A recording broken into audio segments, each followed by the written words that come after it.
Hello, everyone. Welcome to another session of Current Affairs with me at Samarth Academy.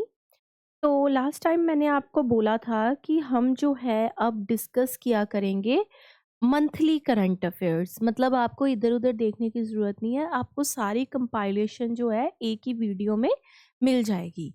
Okay, तो आज हम जो शुरू करने जा रहे हैं वो है दिसंबर का ही पार्ट 2, जो कि हमारा लास्ट टाइम पार्ट 1 हमने दिसंबर मंथ का कवर कर लिया था। जो भी इम्पॉर्टेंट चीज़ें थी वो हमने कवर कर ली थी। ओके, और आज हम करने जा रहे हैं दिसंबर मंथ का ही पार्ट 2। तो चलिए फिर शुरू करते हैं। आपको ध्यान से सारी चीज़ें समझनी है, मैं जो जो समझाऊंगी। ओके, तो फिर अपने पेन और नोटबुक को उठा लीजिए और शुरू करते हैं आज का टॉपिक। चलिए, तो साइंस एंड टेक, सबसे पहले यहाँ से शुरुआत होगी।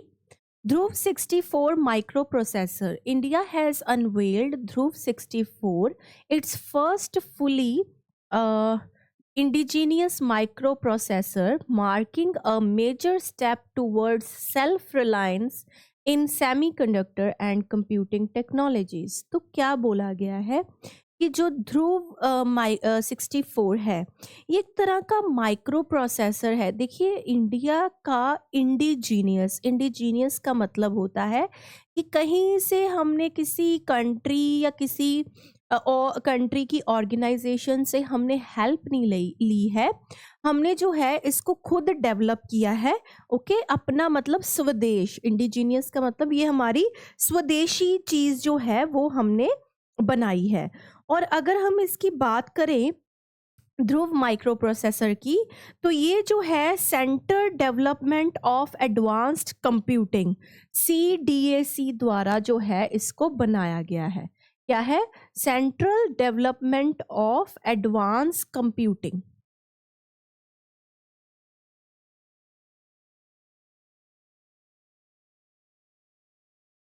एडवांस्ड कंप्यूटिंग,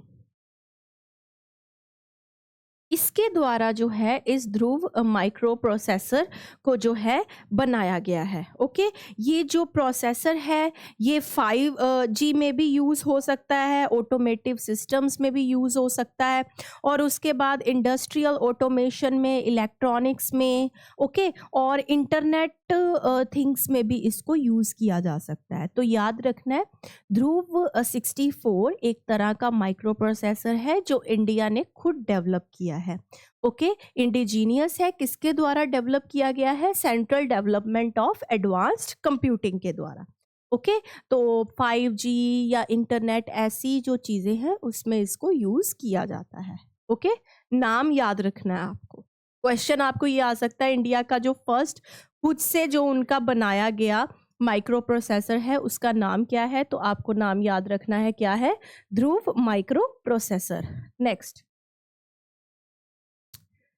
है international news. Australia Canada India technology and innovation partnership. तो देख रहे हैं आप, ये देखिए नए साथी जो है हमारे बनते जा रहे हैं।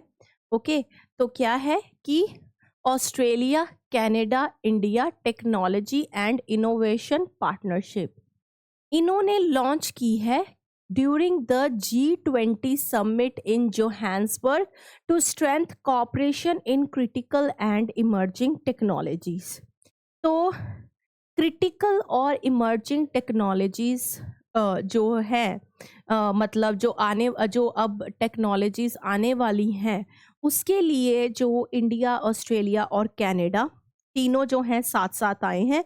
ये बेसिकली जो आजकल मेन प्रॉब्लम्स है क्या है? एनवायरनमेंट रिलेटेड प्रॉब्लम्स हैं, है ना, क्लीन एनर्जी रिलेटेड प्रॉब्लम्स हैं, और भी जिसे कहते हैं, जैसे मान लीजिए कोई इनोवेशन हुई, आर्टिफिशियल इंटेलिजेंस हुआ। सो इन इन जो कि इमर्जिंग, ये मतलब अभी आ रही हैं, बहुत ही ज़्यादा प्रोमिनेंट हैं। तो इनके लिए जो है मतलब तीनों कंट्रीज़ ने G20 समिट जो कि जोहान्सबर्ग में हुई उसके लिए हाथ मिलाया है। तीनों कंट्रीज़ जो हैं आगे आए हैं। ओके, तो ये आपको याद रखनी है as international news. Next, India strengthens textile and sericulture ties with Georgia. तो जॉर्जिया के साथ टेक्सटाइल और सेरीकल्चर जो मतलब टाइज हैं वो की है इंडिया ने। जॉर्जिया की अगर हम बात करें तो ये एशिया यूरोप के क्रॉस रोड्स पे है in the Transcaucasian region. कौन सा? Transcaucasian region and is bordered by Russia, Azerbaijan, Armenia, Turkey with a maritime boundary along with Black Sea. तो अगर हम समुद्र के रास्ते में देखेंगे तो ये ब्लैक सी के साथ लगता है, वैसे जो है इसका बॉर्डर है रशिया, अजरबैजान, अर्मेनिया और टर्की के साथ। Okay, Georgia. तो अब जो है टेक्सटाइल और सेरीकल्चर के लिए हम किसके साथ हमने टाइज की हैं?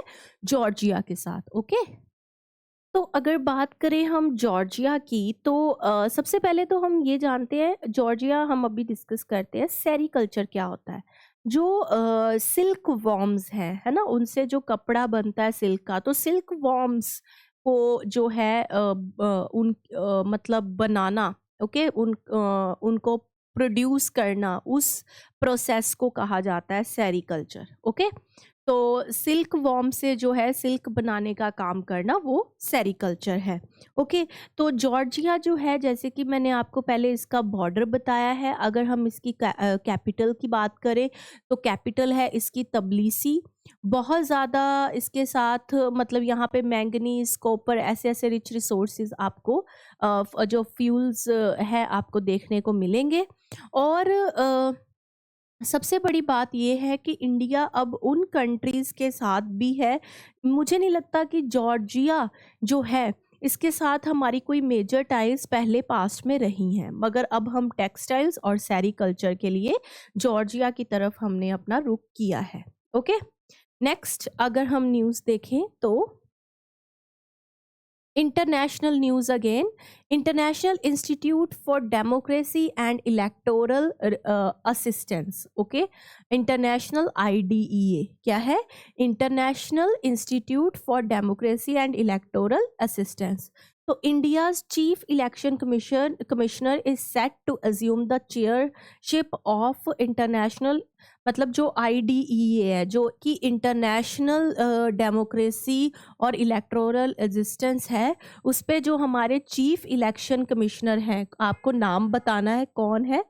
ओके, मैं एक हिंट देती हूँ, जी से है। ओके, तो उन्होंने क्या कहा है, उन्होंने मतलब अब वो इसकी जो IDEA की चेयरमैनशिप है उसको मतलब चेयरशिप है उसको वो कुर्सी उनको मिलने जा रही है। और इससे इंडिया जो है ग्लोबल इलेक्टोरल गवर्नेंस में वो कैसे रोल प्ले करेगा वो पता लगेगा। ओके, तो इससे क्या होगा, अगर हम मतलब इससे पता चलता है कि इंडिया की में देखिए हो भी क्यों ना, मतलब जैसे कि आपने देखा है कि इंडिया में इलेक्शंस करवाना is not an easy task, है ना। वो अपने आप में एक टास्क है। इतने आरोपों के बाद इलेक्शन कमीशन तो इतने मतलब आरोपों के घेरे में रहा है, अगर हम लास्ट 10 ईयर्स से देखें। ओके, ओपोजिशन जो है बार बार दावे करता रहा है कि इलेक्शन कमीशन अपना काम ढंग से नहीं कर रहा है, वोट चोरी हो रही है, कई कुछ ऐसे टॉपिक रहे हैं। मगर फिर भी जो है बार बार इलेक्शन कमीशन ने जब इलेक्शंस हुए थे तो मतलब ये कहा कि हम जो है खुद से इलेक्शन देख रहे हैं, हम सबके साथ, मतलब एक हमने उन्होंने एक बड़ी सी जिसे कहते हैं मतलब वीडियो कॉन्फ्रेंसिंग के थ्रू वो सारा मतलब इलेक्शन जितने भी जगह पे हो रहे थे उन पे उन्होंने नज़र बनाई हुई थी कि कोई ऐसे तो नहीं है कि कहीं पे कुछ गड़बड़ चल रही है ना। और उसके बाद अब जाके जो है चेयरशिप वो कर रहे हैं हमारे जो चीफ इलेक्शन कमिश्नर हैं IDEA। ओके, कि जो कि इंटरनेशनल लेवल पे डेमोक्रेसी और इलेक्टोरल असिस्टेंस को देख रही है, तो ये बहुत ही ज़्यादा बड़ी बात है। अगर बात करें हम आईडीईए की, तो ये एक इंटर गवर्नमेंटल जो है ऑर्गेनाइजेशन है, जो कि कंट्रीज़ के बीच कैसे इलेक्शन होने चाहिए, कैसे मतलब इलेक्शन की क्वालिटी या इलेक्शंस को इम्प्रूव किया जा सकता है, ये सारी चीज़ें जो है बताता है। ओके, क्या चीज़? आईडीईए। तो अगर हम देखें 35 कंट्रीज़ इसके फुल टाइम मेंबर्स हैं इस टाइम। जापान और यूएसए की बात करें तो वो इसके ऑब्जर्वर मेंबर्स हैं, मगर इंडिया भी इसका फुल टाइम मेंबर है। ओके, तो याद रखना है, ये छोटी छोटी इंफॉर्मेशन मैं थोड़ी सी आपको दे देती हूँ। अगर आपको कोई पूछे आईडीईए है क्या है, तो आईडीईए, सॉरी, ये एक इंटर गवर्नमेंटल ऑर्गेनाइजेशन है। Okay, number one. Number two जो है इसका, आपको याद रखना है कि इसके 35 फुल टाइम मेंबर्स हैं। Okay, full time members.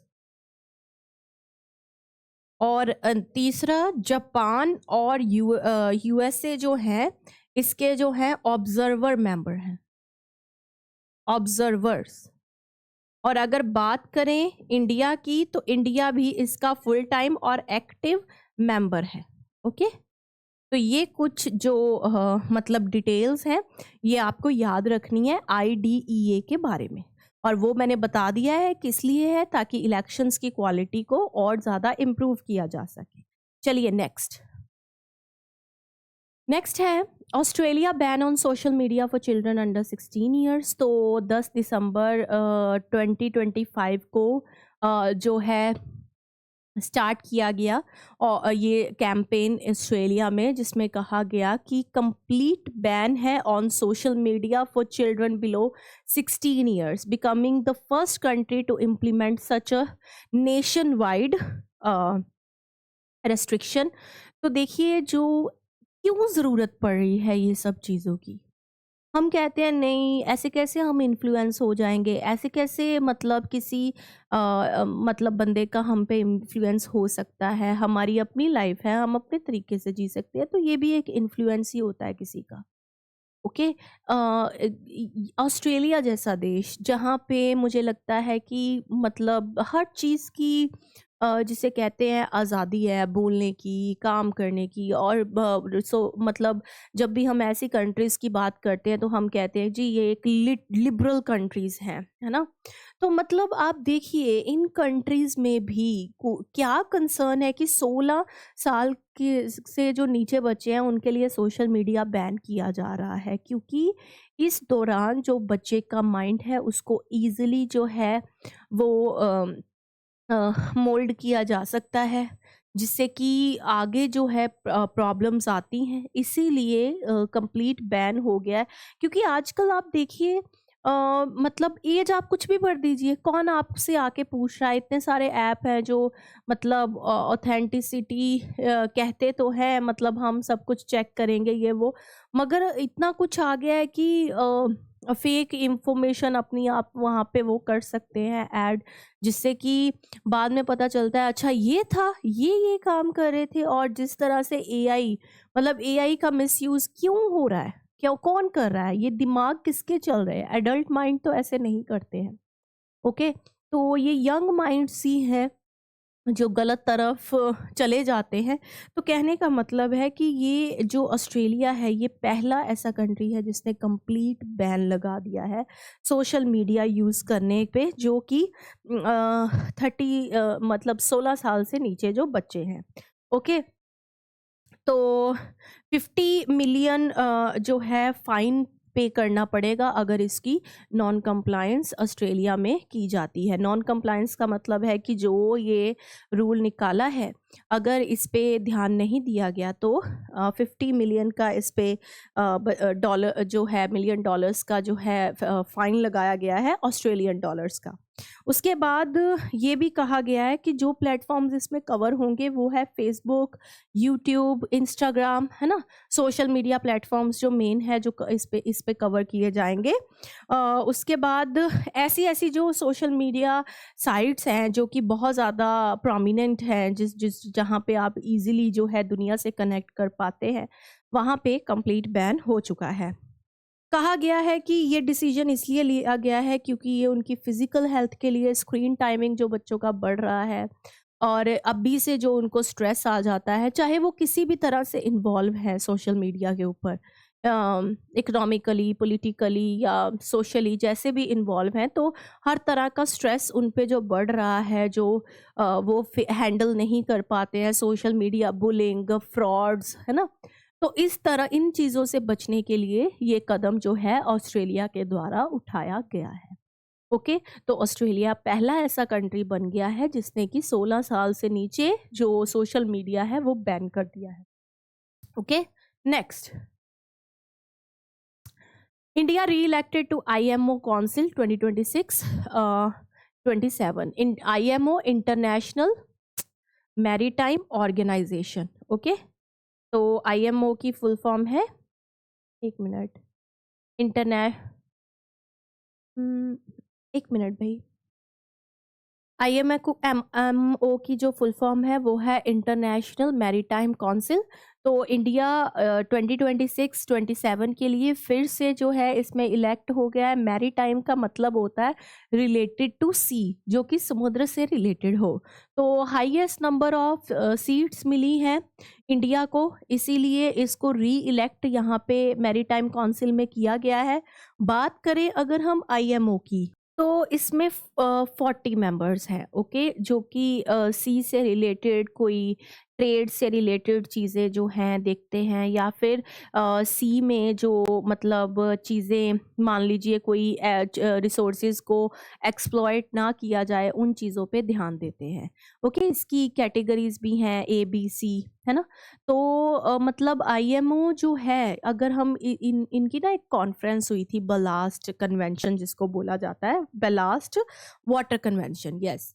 तो ये हुई थी, इसमें ये बताया गया था कि 2023 में इन्होंने कहा था कि 2050 तक जो ग्रीन हाउस गैस एमिशंस हैं उनको हमें मतलब रोकना है। जो ग्रीन हाउस गैस एमिशंस हो रही हैं उसको रोकने का काम जो है ये करेगा। ओके, तो IMO का अगर हम हेडक्वार्टर की बात करें तो इसका हेडक्वार्टर है लंदन में। ठीक है, तो याद रखना है, IMO की फुल फॉर्म है इंटरनेशनल मैरीटाइम कॉरपोरेशन, और इंडिया इसमें री इलेक्ट हुआ है। हाईएस्ट नंबर ऑफ वोट्स मिली है किस सेशन के लिए, कौन सी टर्म के लिए, सॉरी, 2026-27। नेक्स्ट इंटरनेशनल न्यूज़ है, first IIT campus in West Africa Nigeria. तो देखिए, अपने आप में बड़ी बात है।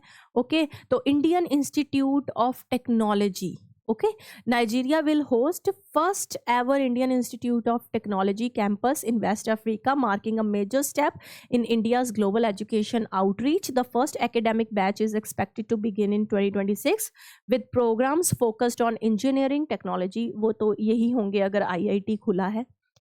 तो वेस्ट अफ्रीका में भी IIT खुल गया है। ओके, ये दिखाता है कि हमारी जो एजुकेशन है वो वर्ल्ड वाइड जो है कितनी मायने रखती है। ओके, और ये हमारे लिए एक प्राउड की बात है। 2026 में ही जो है क्लासेस जो है या जो बैच है, एकेडमिक बैच, वो शुरू हो जाएगा। और IIT आपको पता है इसकी मेजर फोकस जो है इंजीनियरिंग, टेक्नोलॉजी, इनोवेशन और रिसर्च, इन पे ये फोकस करके चलता है। तो वेस्ट अफ्रीका नाइजीरिया में जो है ये ओपन होने जा रहा है campus. Okay, next again international news, international telecommunication union. तो world telecommunication development conference of the international telecommunication union concluded in Baku. तो बाकू में हुई। Okay, focusing on global digital development. ITU is a UN specified agency, sorry, specialised agency for information and communication technology. इसके 195 members हैं, state मतलब countries इसके member हैं, and over 1000 sector members including companies and universities. तो इनकी एक meeting होके हटी है ITU की बाकू में। ओके, और क्या बताया गया है कि ग्लोबल डिजिटल डेवलपमेंट पे बात होगी। पूरे वर्ल्ड को में डिजिटल डेवलपमेंट जो है होनी चाहिए। अगर हम ITU की बात करें तो ये यूएन की एक स्पेशलाइज्ड, यूनाइटेड नेशन की स्पेशलाइज्ड एजेंसी है जो कि इंफॉर्मेशन और कम्युनिकेशन टेक्नोलॉजी में काम करती है। इसके 194 मेंबर कंट्रीज हैं और 1000 सेक्टर मेंबर्स हैं, इंक्लूडिंग कंपनीज एंड बहुत सारी कंपनीज एंड यूनिवर्सिटीज 1000 के करीब इसकी मेंबर्स हैं। ITU के की अगर मैं और इंफॉर्मेशन आपको बताऊं तो ये 1865 में बना था। ओके, और इसका जो हेड क्वार्टर, तब इसको इंटरनेशनल टेलीग्राफ यूनियन के नाम से जाना जाता था। और अगर हम इसकी हेड क्वार्टर की बात करें तो ITU का हेड क्वार्टर जो है वो है जनेवा में। ओके, वेरी वेरी इंपॉर्टेंट, याद रखना है। तो ठीक है, next international news, Anant centre of excellence for navigation. तो Indian space research organisation has inaugurated Anant centre of excellence for navigation in Thiruvananthapuram, marking India's first private navigation innovation hub. Okay, तो ये India की पहली प्राइवेट नेविगेशन इनोवेशन है। The center aims to develop indigenous high precision navigation system and reduce dependence on foreign GPS, especially for critical mission। तो जो हम foreign GPS use कर रहे हैं उस पे हमारी डिपेंडेंसी कम हो, इसलिए हमने अपना इंडिजीनियस ये मतलब बनाया है Anant, okay, centre of excellence for navigation. Okay, ये first private navigation innovation hub है इंडिया का अपना, ओके, प्राइवेट। तो जो हम फॉरेन GPS पे हमारी डिपेंडेंसी बढ़ती जा रही है, ये उसको तो अगर हम अनंत सिस्टम की बात करें, ओके, जो ये काम जो करेगा ये किस फील्ड में करेगा, जैसे मान लीजिए कोई एयरक्राफ्ट है, मिसाइल है या कोई शिप है, तो उसके लिए जो जैसे हम फॉरेन GPS पे डिपेंड करते हैं तो नेविगेशन के लिए, तो वो हम इसमें आराम से कर सकते हैं। और अनंत टेक जो ये मतलब ऑर्गेनाइजेशन है टेक्नोलॉजी, ये मतलब इसका नाम अनंत टेक्नोलॉजी है, जो कि आज से नहीं, DRDO और इसरो की हेल्प ये काफ़ी टाइम से करते आ रहे हैं। ओके, और ये 1992 में जो है अनंत टेक्नोलॉजीज जो है बनाई गई थी। ओके, तो अब हमें सैटेलाइट्स, हमारे सैटेलाइट्स को, मिसाइल्स को या फिर जो हमारी शिप्स या एयरक्राफ्ट्स हैं उनको किसी फॉरेन GPS पे डिपेंड करने की या डिपेंड होने की ज़रूरत नहीं है। हमारा अपना एक सिस्टम आ चुका है। तो चलिए next, global energy leader summit, जिसको कि गेल्स बोला गया है 2025, ये पूरी ओडिशा में हुई, ओडिशा होस्ट कर रहा था। ओके, ये समिट 5 से 7 दिसंबर को पुरी में हुई। इसका अगर हम थीम की बात करें तो powering India, sufficiency, balance and innovation. Okay, energy field वैसे ही हमारे इंडिया का भी ये फेवरेट टॉपिक बना हुआ है। ओके, तो ग्लोबल एनर्जी लीडरशिप जो समिट है ये अभी अभी जो है पूरी उड़ीसा में होके हटी है। इसका मेन यही है कि जो एनर्जी है उसको कंजर्व करके रखना इसका मेन मोटिव है। उसके बाद न्यू जो एनर्जी टेक्नोलॉजीज हैं उसको मतलब लेकर आना, नई नई इनोवेशन दिखाना, तो यही इसका मेन वो है। तो याद आपको सिर्फ इसमें 2 चीज़ें रखनी है कि ओडिशा ने इसको होस्ट किया है और इसका जो थीम है वो क्या है, powering India, sufficiency, balance and innovation. चलिए next, 23rd India Russia annual summit. Okay, तो ये समिट न्यू दिल्ली में हुई, marking the 25th anniversary of Declaration on Strategic Partnership. The partnership was elevated in 2010 to a special and privileged strategic partnership. देखिए इसमें है क्या, basically India और Russia के संबंध आज से नहीं है, बहुत पुराने हैं। मतलब अगर हम बात करें तो इंडिया और रशिया एक दूसरे के स्ट्रेटेजिक पार्टनर्स तो हैं ही हैं। स्ट्रेटेजिक पार्टनर्स का मतलब होता है कि हमारे कॉमन इंटरेस्ट हैं, हम जो चाहते हैं वही रशिया चाहता है ना। तो कॉमन इंटरेस्ट जब मिल जाते हैं, मतलब हमारी एक जैसी स्ट्रेटजीज हैं, और हमारा मतलब रशिया जो है उसका हम पे एक टाइम पे बहुत इन्फ्लुएंस था, जैसे सोशलिज्म यहाँ पे था, तो हम भी, although we are socialist country but we have not fully adopted the things जो रशिया में होती थी दैट टाइम। ओके। तो कहने का मतलब ये है कि उसकी ही जो है मतलब 25th एनिवर्सरी हो चुकी है हमारी स्ट्रेटेजिक पार्टनरशिप की।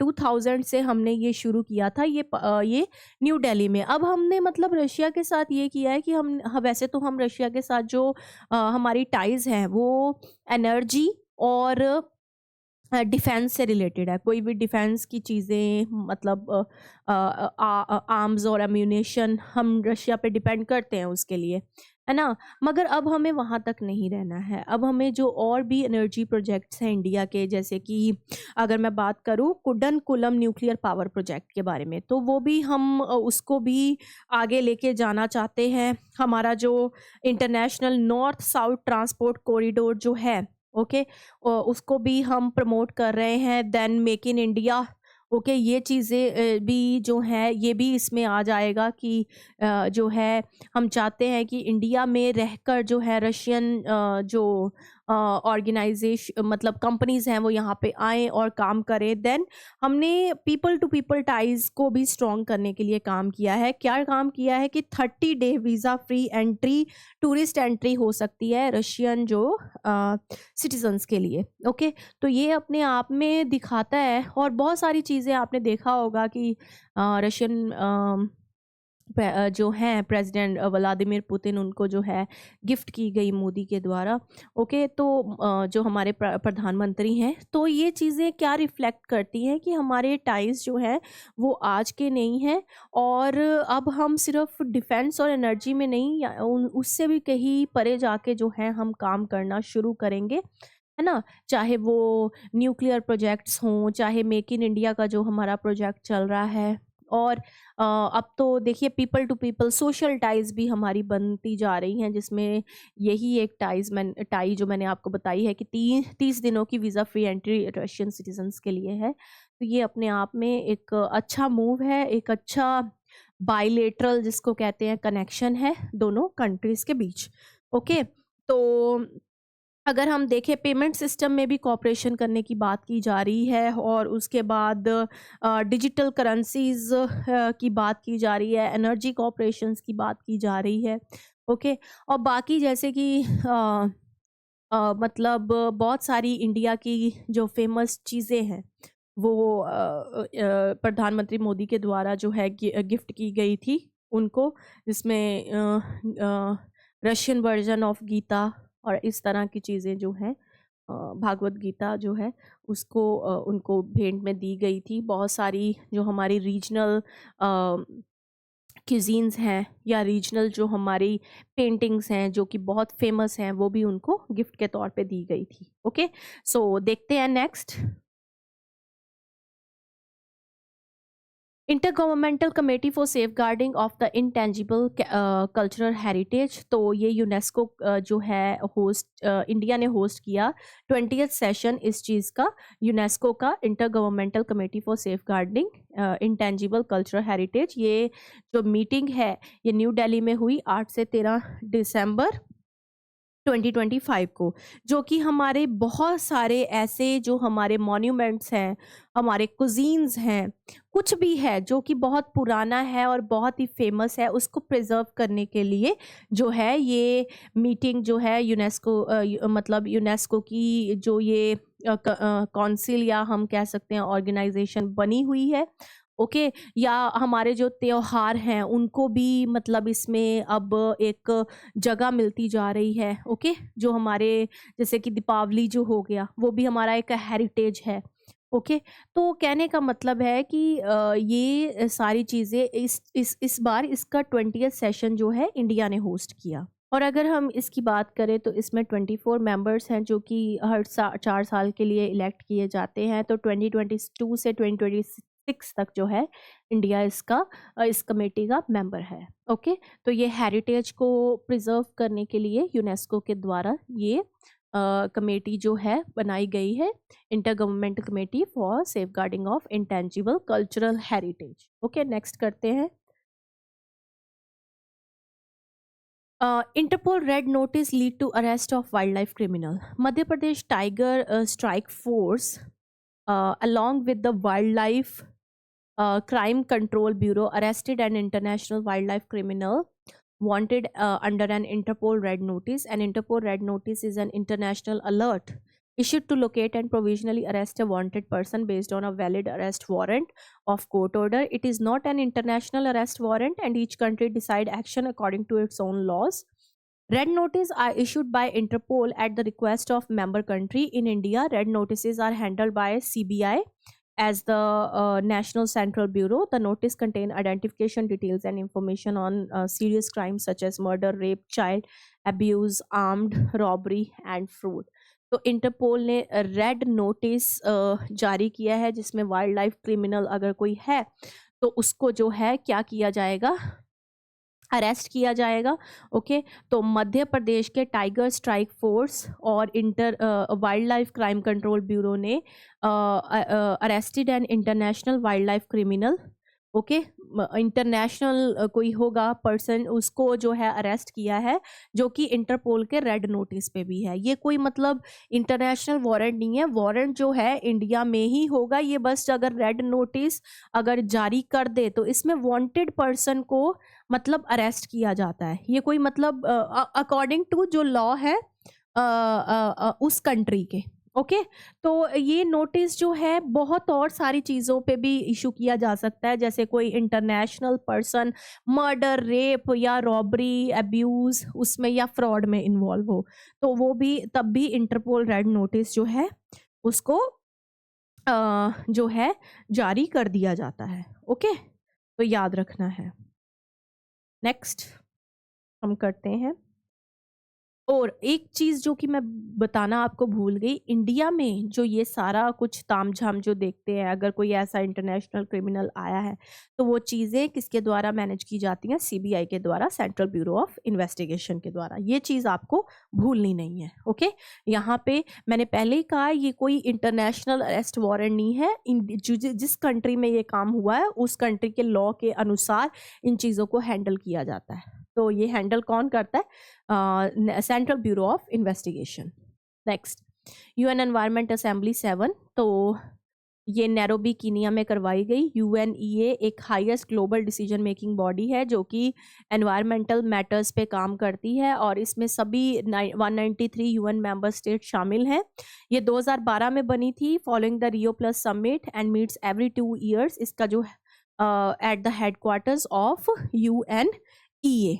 ओके, तो कह रहा है कि एनवायरनमेंट से रिलेटेड कोई भी काम करना या मतलब उसके लिए यूनाइटेड नेशन ने ये बनाई थी एनवायरनमेंट असेंबली, जिसमें जितने मतलब यूनाइटेड नेशन में मेंबर स्टेट्स हैं वही इसके मेंबर स्टेट्स हैं. तो अभी जो है इसकी जो मीटिंग हुई है वो कहाँ पे हुई है, नैरोबी कीनिया में. ओके, कहाँ पे होके हटी है, नैरोबी कीनिया में. तो ये चीज़ आपको याद रखनी है. उसके बाद अगर हम देखें तो 2012 में जो है इसको क्रिएट किया गया था और इसकी मीटिंग जो है हर 2 साल में जो है करवाई जाती है. ओके, उसके बाद आपको ये भी याद रखना है कि इसका जो है थीम क्या रहा था मीटिंग का, advancing sustainable solutions for resilient planet. क्या है, एडवांसिंग सस्टेनेबल, ये थीम आपको लिख लेना है, इंपॉर्टेंट होता है. Solutions for resilient planet. हमारा प्लैनेट जो है अर्थ वो हर रिजिलिएंट का मतलब होता है हर चीज़ सह जाता है. तो हमें इसके लिए सस्टेनेबल टिकाऊ सॉल्यूशंस चाहिए. ओके, ये नहीं है कि हम जो है हर बार जो उसके प्रॉब्लम एक जैसी आ रही है, सॉल्यूशंस डिफरेंट डिफरेंट. तो मतलब ऐसे सॉल्यूशन चाहिए जो कि मतलब टिकाऊ हो, मतलब मल्टीपल प्रॉब्लम का एक सॉल्यूशन हो जाए, ऐसा कुछ सॉल्यूशन हमें चाहिए. ओके, नेक्स्ट करते हैं. Sites COP20 समरकांड Uzbekistan. ओके, तो 20th कॉन देखिए, ये कई बार ना सीधा क्वेश्चन आ जाता है, ये जो है ना कोप 20, तो पूछ लेते हैं कि कोप की फुल फॉर्म क्या है। तो कोप की फुल फॉर्म है conference of parties. Okay, international trade in endangered species of wild flora and fauna concluded in Samarkand, Uzbekistan.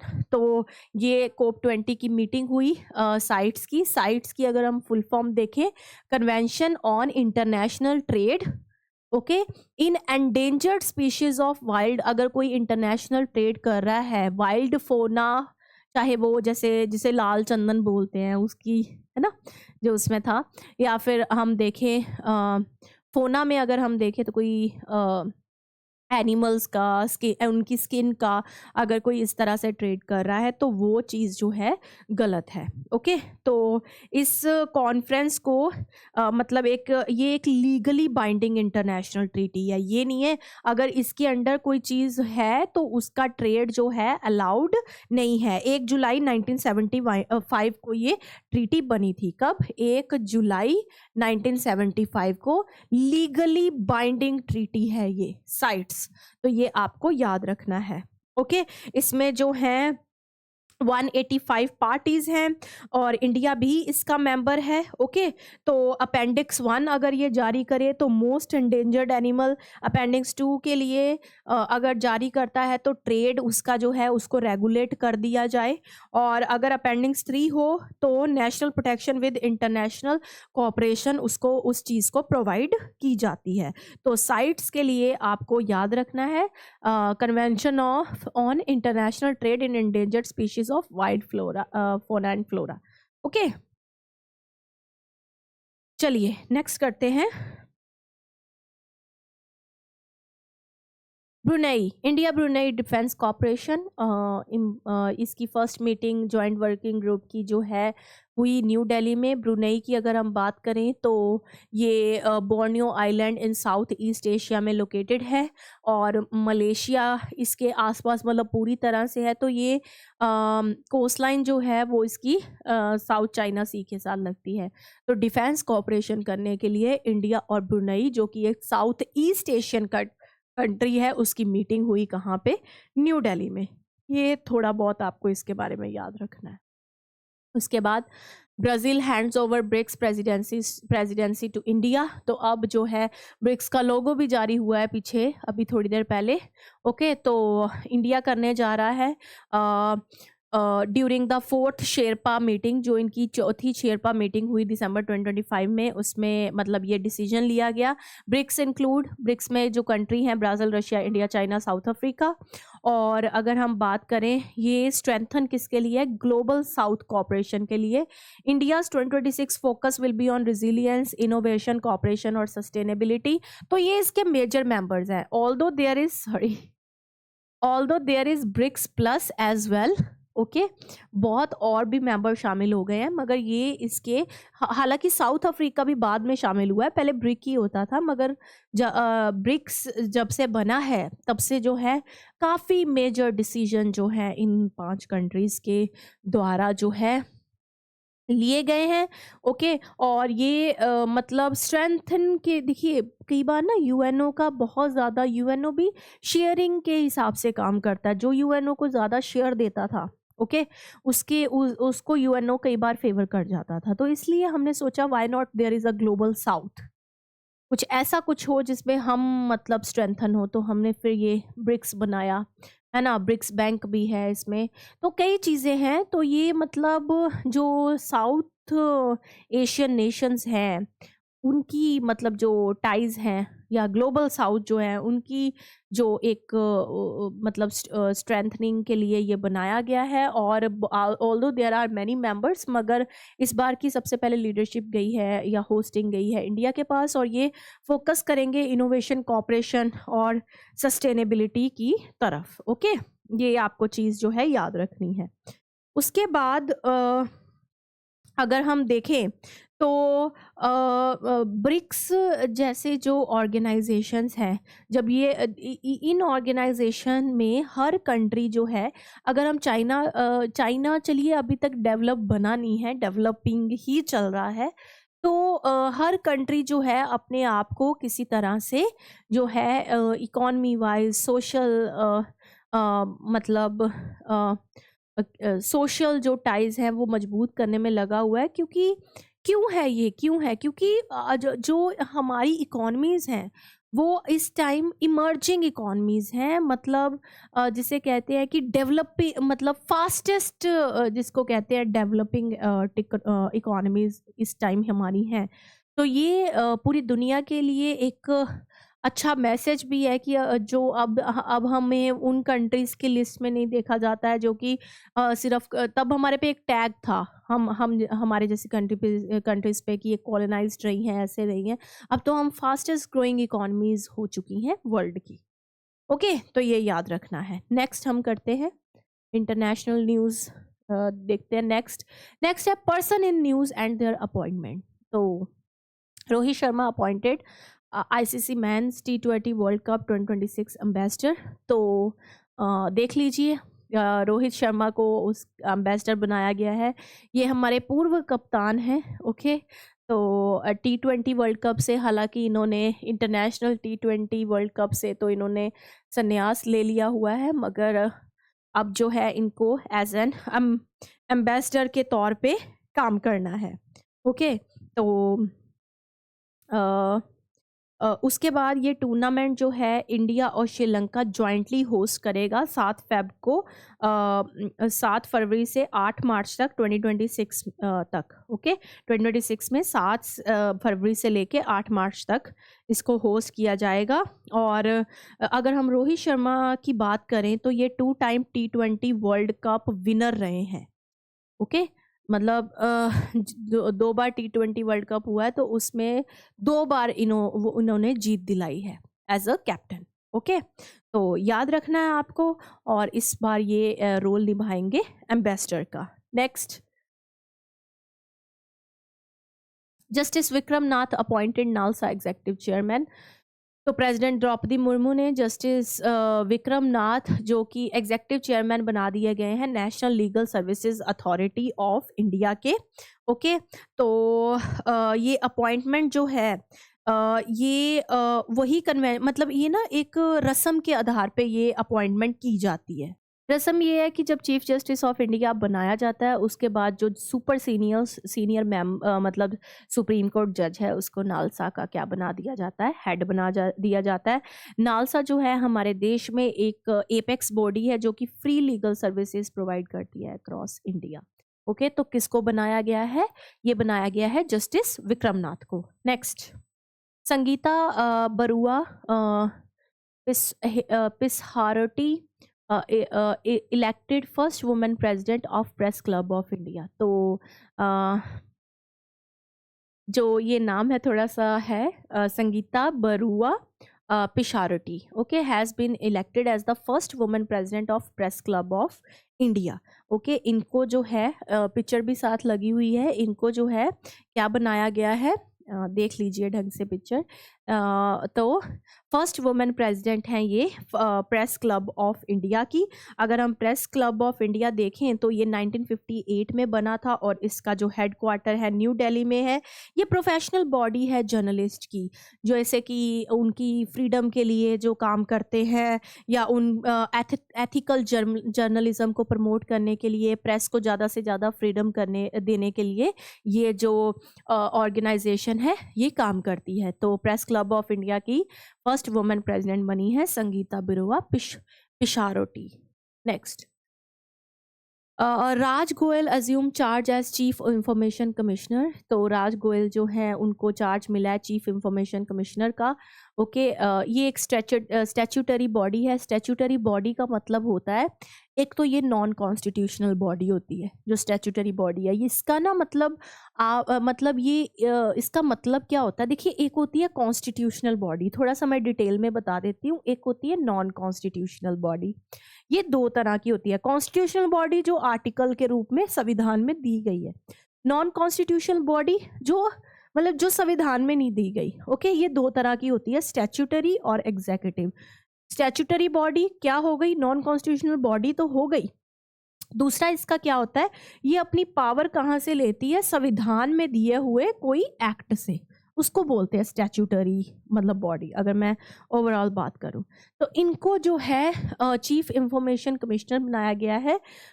Chief information commissioner क्या है, स्टैट्यूटरी बॉडी है जो किसके अंडर, मतलब इसको पावर कहाँ से मिलती है, राइट टू इंफॉर्मेशन एक्ट 2005 जो कि संविधान में दिया गया है। It consist of 1 information commissioner और 1 चीफ इंफॉर्मेशन कमिश्नर होता है इसमें, और 10 इंफॉर्मेशन कमिश्नर्स होते हैं उसकी हेल्प के लिए। ओके, तो राइट टू इंफॉर्मेशन आपको पता ही है अपने आप में जो है बहुत बड़ा एक रेवोल्यूशन ही है इंडियन कॉन्स्टिट्यूशन में।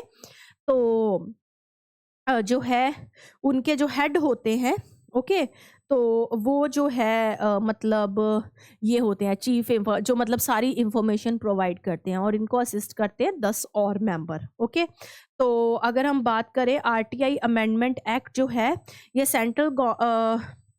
ये मतलब सॉरी आरटीआई जो है बेसिकली ये किसी भी तरीके की जो इंफॉर्मेशन जो कि बहुत मतलब इम्पोर्टेंट इंफॉर्मेशन अगर आपको कोई लेकर आनी मतलब निकलवानी है, कहाँ पे क्या कितना पैसा यूज़ हुआ कोई आम नागरिक को, तो वो ये काम कर सकता है। ओके, और ये जो अपॉइंटमेंट इनकी की जाती है वो प्रेसिडेंट के द्वारा जो है चीफ इंफॉर्मेशन कमिश्नर की जाती है। उसके बाद है ओबिचुरी, तो देखते हैं क्या है। Ram Sutar creator of statue of unity passes away. तो स्टैचू ऑफ यूनिटी जो कि सरदार वल्लभ भाई पटेल जी का सबसे बड़ा स्टैचू है, उसको बनाने वाले जो स्कल्प्टर हैं रेनाउंड इंडियन स्कल्प्टर रामसूत्र, उनकी 100 साल में उनका निधन हो गया नोएडा में। वो 19 फरवरी 1925 को धुले डिस्ट्रिक्ट महाराष्ट्र में उनका बर्थ हुआ। गोल्ड मेडलिस्ट है वो, और from Sir J School of Art Mumbai with an artistic career spanning over 7 decades. तो कहने का मतलब है कि बहुत बड़ा उनका करियर रहा है और इनके बारे में आपको पता होना चाहिए। रामसूत्र रेनाउंड स्कल्प्टर है इंडिया के। Senior Congress leader Shivraj Patil passes away. तो शिवराज पाटिल जो कि पहले होम मिनिस्टर भी रहे हैं कांग्रेस की तरफ से, उनकी ये आप उनकी पिक्चर देख सकते हैं। उनकी डेथ हो गई लातूर महाराष्ट्र में 12 दिसंबर को। 90 साल के वो थे। वो जो है अपने रेजिडेंस पे ही थे देवघर में जब उनकी जो बहुत मतलब बीमार रहने लगे थे। तो 12 अक्टूबर 1935 को जो है उनका मतलब जो है बर्थ होता है। उसके बाद उन्होंने municipal council chief of Latur से उन्होंने अपनी मतलब ये पब्लिक लाइफ या पॉलिटिकल लाइफ हम कह सकते हैं शुरू की। उनका मतलब बहुत बड़ा पॉलिटिकल करियर रहा है। तो होम मिनिस्टर भी रहे हैं शिवराज पाटिल कांग्रेस की तरफ से। फॉर्मर मिजोरम गवर्नर स्वराज कौशल जो है, इनकी भी डेथ हो चुकी है, जो कि मिजोरम, ये senior advocate and husband of late Sushma Swaraj. Okay, जो सुषमा स्वराज जो कि बीजेपी पार्टी से बिलोंग करती हैं, अपने टाइम में बहुत ही मतलब एक प्रोमिनेंट वक्ता जिसको हम ओरेटर बोलते हैं, ओके, ये रही हैं बीजेपी की तरफ से। और उनके ये सीनियर एडवोकेट तो थे ही थे, उनके हस्बैंड भी ये थे, उनकी भी डेथ हो चुकी है सुषमा स्वराज जी की। तो इनकी डेथ 4 दिसंबर 2025 को 73 साल की उम्र में जो है हो गई। उन्होंने लॉ, पब्लिक सर्विस और कॉन्स्टिट्यूशनल गवर्नेंस के फील्ड में बहुत सारे काम किए। ओके, उसके बाद है सिमोन टाटा पासिस अवे। तो Simone Tata a pioneering business leader and stepmother of Ratan Tata, जिनको बोला भी जा रहा था कि शायद रतन टाटा जी की भी जो, क्योंकि ही वॉज नॉट मैरिड तो उनकी सारी प्रॉपर्टी इनको मिलेगी। इनकी भी डेथ हो गई है 95 ईयर्स में, तब कहा जा रहा था। ओके, तो इन्होंने इंडिया की ब्यूटी रिटेल इंडस्ट्री अगर हम देखें, जो लैक्मे ब्रांड है वो मतलब है ना, उसके लिए इन्होंने काम किया है, बहुत इनका कंट्रीब्यूशन है। नेक्स्ट चलते हैं। Veteran Malayalam actor Srinivasan passes away. तो ये veteran Malayalam actor, writer, director हैं जिनका 69 ईयर्स की एज में डेथ हो गई। और sharp humour, social realism, strong middle class themes, और इन्होंने जो है कॉमन मैन के लिए और मलयालम सिनेमा को मॉडर्नाइज करने के लिए बहुत आवाज़ उठाई है। तो वेटरन मलयालम एक्टर, नाम क्या है, फिल्म मेकर भी हैं श्रीनिवासन। अब हम चलते हैं अवार्ड्स और ऑनर की तरफ। तो पहला अवार्ड है Indian award of the year. तो ये जो है अम, जे शाह जो कि आईसीसी के अभी चेयरमैन भी हैं, उनको जो है ये अवार्ड से नवाजा गया है। और हो भी क्यों ना, देखिए जो हम मतलब इन्होंने जैसे हम जो क्रिकेट है वो एक पहले कहा जाता मेन गेम है। जब ऐसे ऐसे लोग आगे आके वुमेन क्रिकेट को सपोर्ट करें, उनके लिए काम करें, अच्छे कोच प्रोवाइड करें, चलिए वो तो मुझे पता नहीं है कि इतना कोर काम करते हैं, मगर वुमेन क्रिकेट को एक प्लेटफॉर्म दें और जो कि इनके द्वारा इसमें बहुत सारे काम जो हैं किए गए हैं। तो इसीलिए इनको जो है अ जो है इंडियन ऑफ द ईयर के नाम से जो है के टाइटल से इनको नवाजा गया है।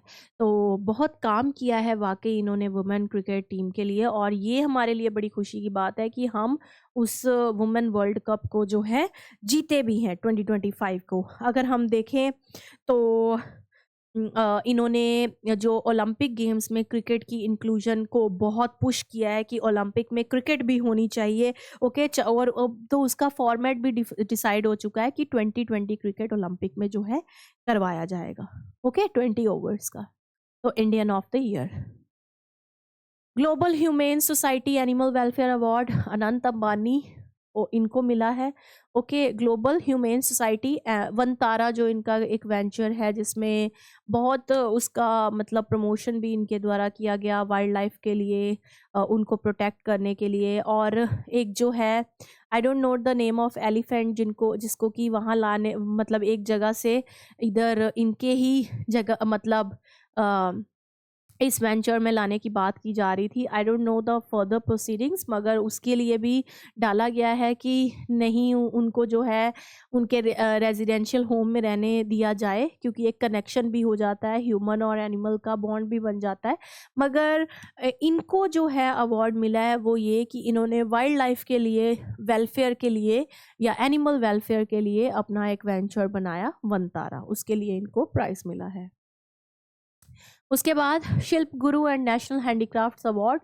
तो प्रेसिडेंट ऑफ इंडिया ने शिल्प गुरु और नेशनल हैंडीक्राफ्ट अवार्ड्स दिए during national handicraft week 2025 at Vigyan Bhavan new Delhi में। ये वीक 8 से 14 दिसंबर तक हुआ। हैंडीक्राफ्ट सेक्टर को सपोर्ट मिलेगी 3.2 मिलियन जॉब्स। ओके, मतलब सॉरी, हैंडीक्राफ्ट सेक्टर क्या कहा गया है कि 3.2 मिलियन जॉब्स इसी में ही हैं।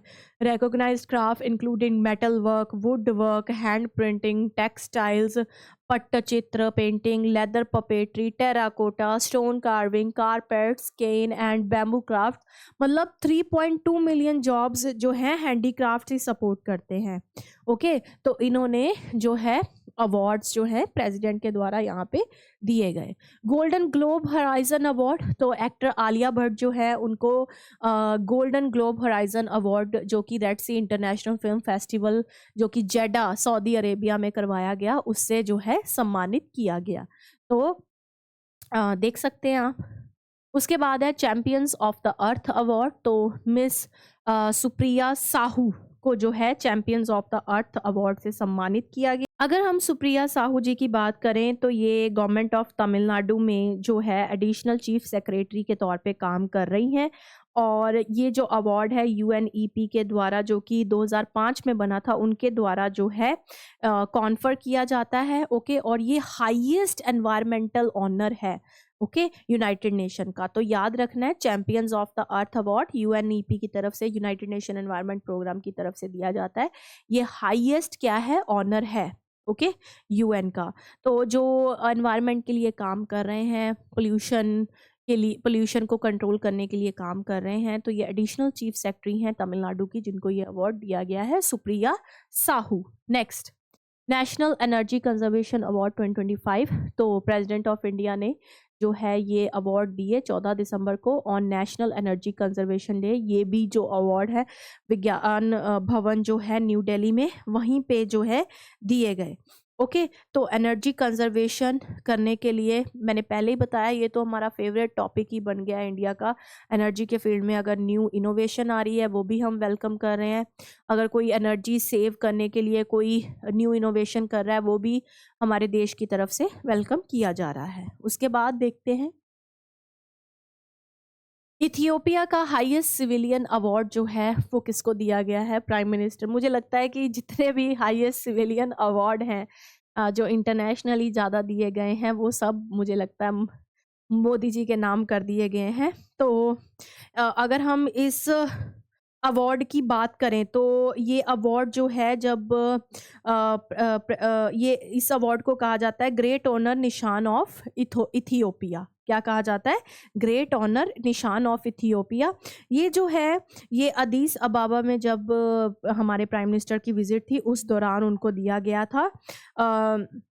जो वहाँ के प्राइम मिनिस्टर है डॉक्टर एबी अहमद अली, उनके द्वारा ये जो अवार्ड है ये दिया गया है प्राइम मिनिस्टर को, तो ताकि ग्लोबल साउथ की जो डिप्लोमेटिक टाइज हैं वो और भी ज़्यादा स्ट्रेंथन की जा सके और ये भी कि आगे भी करे और की भी है। हमारे प्राइम मिनिस्टर के द्वारा ये कोशिश की भी गई हैं, इसीलिए उनको ये अवार्ड दिया है और आगे भी ये एक्सपेक्ट किया जाता है कि ये फुलफिल हो सके। ओके, तो निशान ऑफ इथियोपिया अवार्ड जो है इसको दिया गया प्राइम मिनिस्टर नरेंद्र मोदी को। देख सकते हैं आप, हाईएस्ट सिविलियन अवार्ड है। चलिए, शिखर धवन अनवेल्स बायोग्राफी। तो ये बुक्स एंड ऑथर्स की कैटेगरी आ गई है। उन्होंने अपनी ऑटोबायोग्राफी लिखी है, the one cricket my life and more. तो ये इंडिया के ओपनर रहे हैं शिखर धवन। शिखर नाम है और शिखर से ही मतलब ये जो है हम जब क्रिकेट खेलते थे तो स्टार्टिंग इन्हीं से ही होती थी। और करियर की बात करें, बहुत अच्छा करियर रहा है और इवन ये भी इनकी एक खासियत है कि इन्होंने यंगस्टर्स को बहुत प्रमोट किया है, खुद को बैक स्टेप करके। कुछ पर्सनल लाइफ प्रॉब्लम्स जो है, जब ये इनकी लाइफ में बहुत स्ट्रेस था उसको भी इन्होंने बहुत सही तरीके से ओवरकम किया है। तो वही है the one cricket life and more. Shock tunnel अब हम पढ़ेंगे प्लेसेस जो कि न्यूज़ में है। ये इनोग्रेट हुई लद्दाख में as a part of 125 border infrastructure project dedicated by defence minister. तो ये लद्दाख में इनोग्रेट की गई। ओके, हमारे डिफेंस मिनिस्टर राजनाथ सिंह की तरफ से। Mount Vinson, Kavita Chand from Almora district Uttarakhand has successfully submitted Mount Vinson, the highest peak in Antarctica. Mount Vinson is the part of 7 summit representing the highest peak on each continent. तो इन्होंने mount Vinson जो है वहाँ पे जो हमारी कविता चंद Almora district Uttarakhand की, उन्होंने उसको कॉन्कर किया है और हाईएस्ट पीक है ये। मतलब ये बेसिकली माउंट विंसन 7 समिट्स का पार्ट है जो मतलब रिप्रेजेंट कर रहे हैं highest peak on each continent. चलिए, मतलब वहाँ ये पहुँच गई हैं। Next, Churdhar peak. तो चूड़धर पीक जो है शिवालिक रेंज की सबसे बड़ी पीक है जो कि क्लोज होने जा रही है विजिटर्स के लिए। आपने ये देखा होगा, ये मंदिर जो है बहुत ज़्यादा आजकल जो है सोशल मीडिया पे दिखाई देता है। तो इसकी एक तरह से मतलब यात्रा जो है वो बंद कर दी गई है विजिटर्स के लिए 1 दिसंबर से। ये पीक जो है सिरमौर डिस्ट्रिक्ट ऑफ हिमाचल प्रदेश में है। इसकी हाइट 3647 मीटर्स है और ये चूड़धर वाइल्ड लाइफ सेंचुरी के पास ही है। यहाँ पे Himalayan black bear, musk deer, langur, barking deer, leopards आपको दिखाई देंगे। और यहाँ पे क्योंकि रिलीजियस इम्पॉर्टेंस ये है कि यहाँ पे शिव जी का टेम्पल है और ये शिमला, सोलन, चौपाल जैसे इलाकों के लिए रिलीजियस इम्पॉर्टेंस रखता है। ओके, ये पीक शिरगुल महाराज जो कि चुरेश्वर महाराज के नाम से भी जाने जाते हैं, जो कि और कोई नहीं है, लॉर्ड शिवा ही हैं, उनके नाम पे ये टेम्पल जो है बनाया गया है। तो Chureshwar Maharaj. Okay, 2025 FIDE world cup. तो Javokhir Sindarov of Uzbekistan won the 2025 FIDE world cup, becoming the youngest champion of the history of the tournament after defeating VE of China in the final match held in Goa. तो ये जीत चुके हैं, जो कि fight आपको पता ही है, it is related to chess. तो इन्होंने वी जो कि चाइना की है उनको हरा के जो है जावोखिर सेंदारोव ने ये चैंपियनशिप जो है जीत ली है। ओके, यंगेस्ट चैंपियन बन गए हैं हिस्ट्री के। Next, world youngest FIDE rated chess player, तो सर्वज्ञ सिंह कुशवाहा जो कि मध्य प्रदेश से हैं, ये यंगेस्ट ऑफिशियली बना दिए गए हैं फाइट रेटेड चेस प्लेयर। और उन्होंने ये माइलस्टोन 3 साल 7 महीने 20 दिन में अचीव किया है।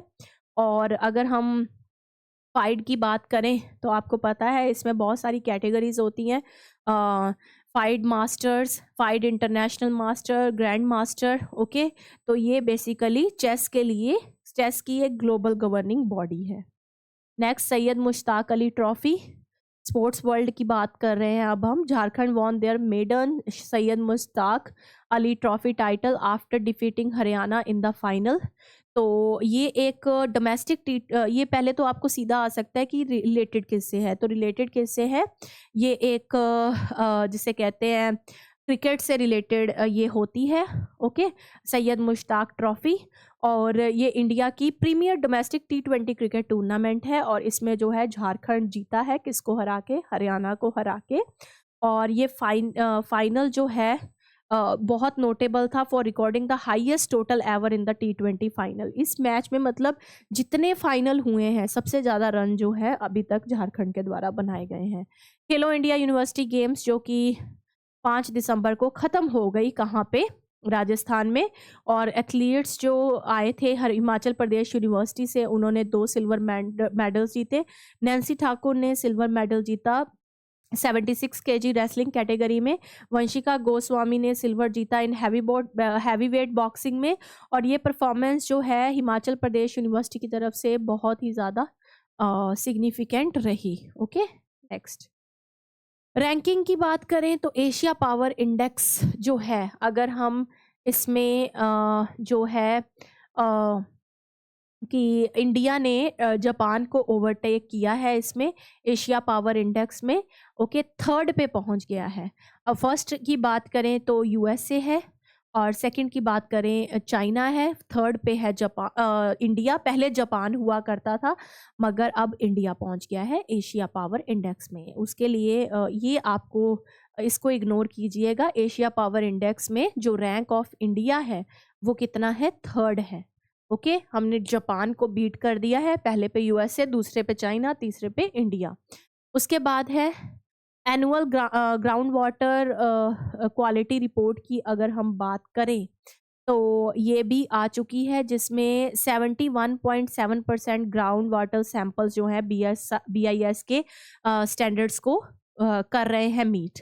ओके, तो इसमें यही है बेसिकली। देखिए, ये इसलिए रिपोर्ट अगर हम आती है ताकि वाटर बॉडीज जो हैं वो कितनी साफ हैं उसके लिए। अभी आपने देखा होगा कि यूरेनियम जो है पंजाब के पानी में, पंजाब, हरियाणा और दिल्ली में ज़्यादातर दिख रहा है। ठीक है, तो लिमिट यहाँ की जो यूरेनियम पानी में मतलब नहीं होना चाहिए, मगर ये लिमिट जो है इंक्रीज होती जा रही है पानी में। ओके, तो इससे हमें थोड़ा बचना है। फ्लोराइड कंटेमिनेशन सबसे ज़्यादा, जो कि नेचुरल भी है और सबसे ज़्यादा राजस्थान में मिलती है। लेड पोल्यूशन अगर देखें, लेड जो है वो सबसे ज़्यादा दिल्ली में दिख रहा है। तो कहने का मतलब है कि ये जो है annual ground water quality report इसीलिए आती है ताकि पानी जो है वो स्वच्छ रहे। और अगर हम बात करें तो ये करवाता कौन है, ये मिनिस्ट्री ऑफ जल शक्ति के अंडर करवाई जाती है और इसका हेडक्वार्टर फरीदाबाद, हरियाणा में है। Next, basic animal husbandry statistics 2025। तो अगर हम ये देखें, ये ministry of fisheries, animal husbandry, dairy जो है, जो कि पंचायती राज मिनिस्ट्री ऑफ पंचायती राज की कोलैबोरेशन से इसको स्टैट्स को निकालते हैं। तो ये मिल्क, एग, मीट और वूल प्रोडक्शन के लिए डाटा जो है निकालते हैं ताकि लाइफ स्टॉक सेक्टर की जो है क्या की जा सके, प्रमोशन की जा सके। तो अगर हम मिल्क में देखें, मिल्क के सेक्टर में देखें तो इंडिया का रैंक फर्स्ट आया है, और एग के सेक्टर में देखें तो इंडिया का रैंक सेकंड है, और मीट के सेक्टर में देखें तो इंडिया का रैंक फोर्थ है। तो ये आपको याद रखना है, ठीक है। मिल्क में फर्स्ट, सेकंड एग में, और फोर्थ मीट में। वर्ल्ड मोस्ट पॉपुलस सिटी जो है, अगर हम यूएन रिपोर्ट जो रिलीज की है तो कौन सी है? जकार्ता, जो कि कैपिटल भी है अभी इंडोनेशिया, है ना, वो उसकी। और जकार्ता ने टोक्यो को ओवरकम कर लिया है। पहले टोक्यो होती थी मोस्ट पॉपुलस सिटी, 42 मिलियन होते थे। उसके बाद मतलब यहाँ पे फॉलोड बाय ढाका। ढाका दूसरे नंबर पे था, ओके। बट अब जो है रिपोर्ट ने क्या बताया है कि 10 मोस्ट पॉपुलर सिटी बताए हैं, जिसमें जकार्ता पहले नंबर पे है, then Dhaka, then Tokyo, and fourth number पे जो है वो कौन सा है? न्यू दिल्ली, ओके। तो याद रखना है, मोस्ट पॉपुलर सिटी की रिपोर्ट आ गई है। जकार्ता नंबर 1 पे है, जो कि पहले सेकंड पे था। देन उसके बाद अब हो गया है ढाका, जो कि बांग्लादेश में है, टोक्यो, और देन जो टोक्यो जापान में है, और जो अब फोर्थ नंबर पे है वो है न्यू दिल्ली। भाई हमसे भी पॉपुलस बहुत ज़्यादा है। तो इम्पोर्टेंट डेज डिस्कस करेंगे, ओके। तो देखते हैं, सॉरी ये साथ साथ लिख दिया है, मैं आपको सारा बता देती हूँ, वेट।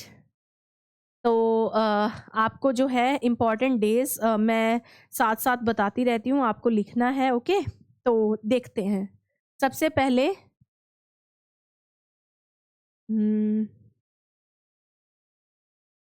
मैं इसके साथ ही लिख देती हूँ आपको, वर्ल्ड एड्स डे। तो वर्ल्ड एड्स डे जो है ये ऑब्जर्व, इसको मनाना नहीं, ये अवेयरनेस फैलाने के लिए है कि एड्स जैसी बीमारी जो है हो रही है। तो ये होता है वर्ल्ड एड्स डे जो है ऑब्जर्व किया जाता है 1 दिसंबर को। उसके बाद है world computer literacy day. Computer important days हैं ये दिसंबर के, ओके। तो वर्ल्ड कंप्यूटर लिटरेसी डे जो है ये ऑब्जर्व किया जाता है 2 दिसंबर को, ओके। उसके बाद है नेशनल पोल्यूशन कंट्रोल डे। नाम से ही क्लियर है, पोल्यूशन को कंट्रोल करना अगेन कब ऑब्जर्व किया जाता है? 2 दिसंबर को। International day for abolition of slavery, यानी कि स्लेवरी जो है, गुलामी जो है, उसको ख़त्म करना, ये भी डे ऑब्जर्व किया जाता है 2 दिसंबर को। International day of persons with disabilities, तो जो पर्सन्स काम नहीं कर सकते हैं उनके लिए ज़्यादा से ज़्यादा प्रोग्राम लेके आने, तो ये भी डे ऑब्जर्व किया जाता है कब? 3 दिसंबर को, ओके। उसके बाद इंडियन नेवी डे, ये तो बताने की ज़रूरत ही नहीं है, 4 दिसंबर को। Next, international volunteer day, okay. जो इंटरनेशनल वॉलंटियर डे है वो ऑब्जर्व किया जाता है 5 दिसंबर को।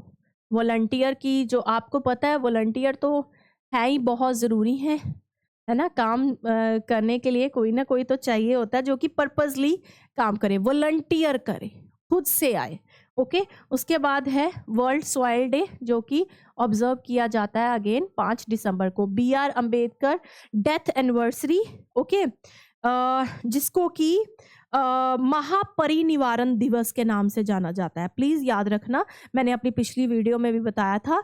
तो ये होता है 6 दिसंबर को। कई बार ये नहीं लिखते कि BR अम्बेडकर जी की डेथ एनिवर्सरी कब होती है, कई बार लिख देते हैं महापरिनिवारण दिवस कब होता है, तो याद रखना है 6 दिसंबर को।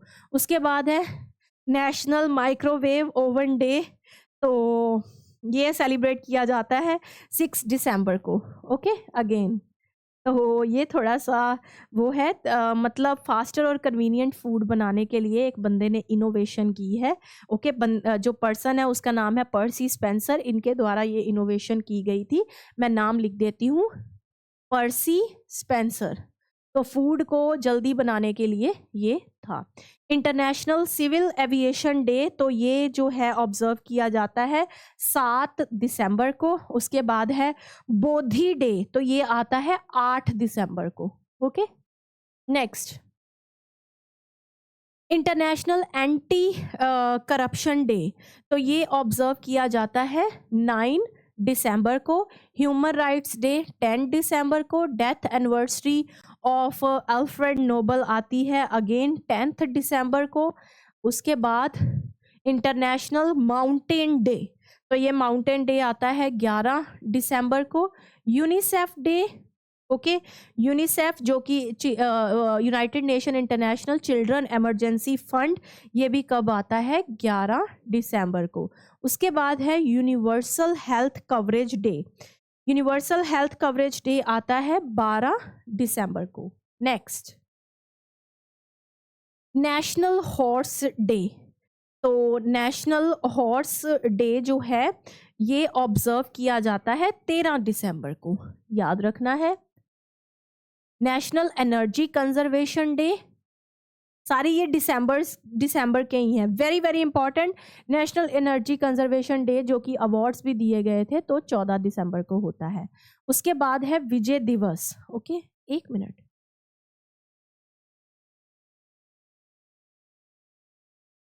तो सॉरी, विजय दिवस जो है वो ऑब्जर्व किया जाता है इंडिया में जो कि 1971 इंडो पाकिस्तान की वॉर थी, तो ये होती है 16 दिसंबर को। माइनॉरिटी राइट्स डे, माइनॉरिटी जो कि 6 माइनॉरिटी हैं, बुद्ध, पारसी, सिख, मोमडन, इंडियन क्रिश्चियंस, है ना, तो ये ऑब्जर्व किया जाता है 18 दिसंबर को।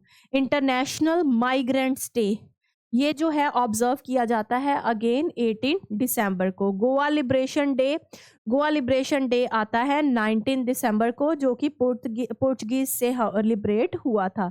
इंटरनेशनल ह्यूमन सॉलिडेरिटी डे, तो ये ऑब्जर्व किया जाता है 20 दिसंबर को, ताकि लोगों में हार्मनी बनी रहे। विंटर सोल्स्टाइस जो है 21 दिसंबर को आता है ना। उसके बाद ये पूरी टर्म मैं करवा चुकी हूँ पिछली वीडियो में। वर्ल्ड मेडिटेशन डे, तो वर्ल्ड मेडिटेशन डे भी 21 दिसंबर को आता है। Basketball day, world basketball day, तो ये भी जो है 21 दिसंबर को ही ऑब्जर्व किया जाता है। मैथमेटिक्स डे, ये नेशनल है, तो ये 23 दिसंबर को आता है। और the birth anniversary of Ramanujan, okay, जो कि हमारे इंडिया के ही हैं, है ना, श्रीनिवास रामानुजन। किसान दिवस जो कि फार्मर डे, ये भी 23 दिसंबर को ही जो है सेलिब्रेट किया जाता है, क्योंकि जो हमारे चौधरी चरण सिंह जो कि हमारे पुराने फॉर्मर प्राइम मिनिस्टर हैं, एक्स प्राइम मिनिस्टर हैं, उनकी बर्थ एनिवर्सरी को फार्मर्स डे के नाम से जाना जाता है। उसके बाद नेशनल कंज्यूमर राइट्स डे जो कि आता है 24 दिसंबर को। उसके बाद आता है क्रिसमस डे, तो क्रिसमस डे बताने की ज़रूरत ही नहीं है, 25 दिसंबर को जो है सेलिब्रेट किया जाता है। गुड गवर्नेंस डे अगेन 25 दिसंबर को, इस दिन एनिवर्सरी होती है। ये भी हमारे पूर्व प्राइम मिनिस्टर हैं श्री अटल बिहारी वाजपेयी। देन आता है वीर बाल दिवस, ओके, ये आता है 26 दिसंबर को, जब जो गुरु गोबिंद सिंह जी के जो जिन छोटे साहिबजादे, उनकी जो सेक्रीफाइस है उनको दिखाया गया है, जो कि उनके बेटे थे, ठीक है, 2 बेटे। उसके बाद बॉक्सिंग डे आता है अगेन 26 दिसंबर को। नेक्स्ट जो है ये दोबारा से रिपीट हो गया है, तो ये अब उसके बाद हम अब जो है क्वेश्चंस की तरफ जाएंगे। तो अब हम बढ़ेंगे क्वेश्चन की तरफ। तो पहला है नेशनल माइक्रोवेव ओवन डे कब मनाया जाता है? 6 दिसंबर को, बता चुकी हूँ मैं। सिविल एविएशन डे अगेन 7 दिसंबर को। देन बोधि डे, जो कि किसके लिए कह रहा है, किसकी याद में बोधि डे मनाया जाता है? तो जब गौतम बुद्ध जो है उनको एनलाइटनमेंट, ज्ञान प्राप्ति हो गई थी तब। उसके बाद मसाला बॉन्ड्स क्या होती हैं, पिछली बार हमने डिस्कस किया था। रुपी डिनोमिनेटेड बॉन्ड्स हैं, जो कि कौन इशू करता है? अब्रॉड, फॉरेन के द्वारा इशू की जाती है। Numaligarh refinery limited operates under which ministry? तो ये जो रिफाइनरी है ये किस मिनिस्ट्री के अंदर ऑपरेट की जाती है? Ministry of petroleum and natural gas. Infrastructure investment trust जो है इंडिया में वो किसके अंडर रेगुलेट की जाती है, तो SEBI, infrastructure investment trust regulation 2014। Anti dumping duty कब इम्पोज की जाती है, कब होती है, जब एक्सपोर्ट प्राइसेस कम हो किससे, डोमेस्टिक मार्केट प्राइस से। उसके बाद रीजनल रूरल बैंक्स जो है किसकी रिकमेंडेशन से बनाए गए थे, very very important, Narasimham committee on rural credit की रिकमेंडेशन पे। थीम क्या है इंटरनेशनल एंटी करप्शन डे का, तो देखिए थीम है uniting with young youth against corruption, मतलब यूथ को बेसिकली समझाना, और शेपिंग टुमारोज इंटीग्रिटी। उसके बाद ह्यूमन राइट्स डे हमने पढ़ लिया है, 10 दिसंबर को आता है। इंटरनेशनल माउंटेन डे कब आता है, तो हमने पढ़ लिया है कि 11 दिसंबर को आता है। यूनिसेफ असल में है क्या, तो मैंने बता चुकी हूँ, United nation international children emergency fund. उसके बाद यूनिवर्सल हेल्थ कवरेज डे कब आता है, तो कब आता है, 12 दिसंबर को। नेशनल हॉर्स डे कब आता है, पढ़ चुके हैं हम, 13 दिसंबर को। Then national energy conservation day, very very important, जो कि आता है 14 दिसंबर को। नेक्स्ट संगाई फेस्टिवल किससे रिलेटेड है, मणिपुर से रिलेटेड है, संगाई डियर के नाम पे ये फेस्टिवल रखा है। बृहदेश्वर मंदिर जो है किस डायनेस्टी से लिंक करता है, चोला डायनेस्टी से, हिस्ट्री का इंपॉर्टेंट क्वेश्चन बन सकता है। विक्रम नाथ जो है जस्टिस, उनको क्या बनाया गया है, तो बता दिया, एग्जीक्यूटिव चेयरमैन ऑफ नालसा ये बनाया गया है। उसके बाद जो 77 फुट लॉर्ड रामा का स्टैचू अभी अनवेल हुआ है, तो कहाँ पे हुआ है, पटगली मठ गोवा में। Okay, Konark festival is organised annually to promote which of the following, तो कोनार्क सन टेम्पल है, ये क्लासिकल डांस और म्यूजिक फॉर्म्स को इंडिया को दर्शाता है। दीपावली जो है किस नंबर में आती है यूनेस्को इंटेंजिबल कल्चरल हेरिटेज में, तो 16th number, very very important. Okay, next Borindo recently inscribed on UNESCO's list of cultural heritage in need of urgent safeguarding belongs to, तो ये कहाँ का है, बोरिंडो पाकिस्तान का। Okay, emperor Perumbidugu Mutharaiyar two is associated with which dynasty, तो Mutharaiyar dynasty से वो लिंक करते हैं। प्रिया विहार टेम्पल जो है कहाँ पे है, तो कहाँ पे है, ये नॉर्दर्न कंबोडिया में, पढ़ा था ना हमने, इसका मसला चला हुआ है। माइनॉरिटी राइट्स डे हमारे देश में कब आते हैं, वेरी वेरी इंपॉर्टेंट, 18 दिसंबर को। इंटरनेशनल माइग्रेंट्स डे जो है ऑब्जर्व किया जाता है 18 दिसंबर पूरे वर्ल्ड वाइड में। उसके बाद ICC man T20 world cup 2026 jointly host करेगा कौन, इंडिया और Sri Lanka, very important. Central information commission कब बना था, किसके अंडर बना था, राइट टू इंफॉर्मेशन एक्ट 2005। रामसूत्र कौन थे, तो वो इंडियन स्कल्पटर थे, ठीक है, जिन्होंने स्टैचू ऑफ यूनिटी बनाया।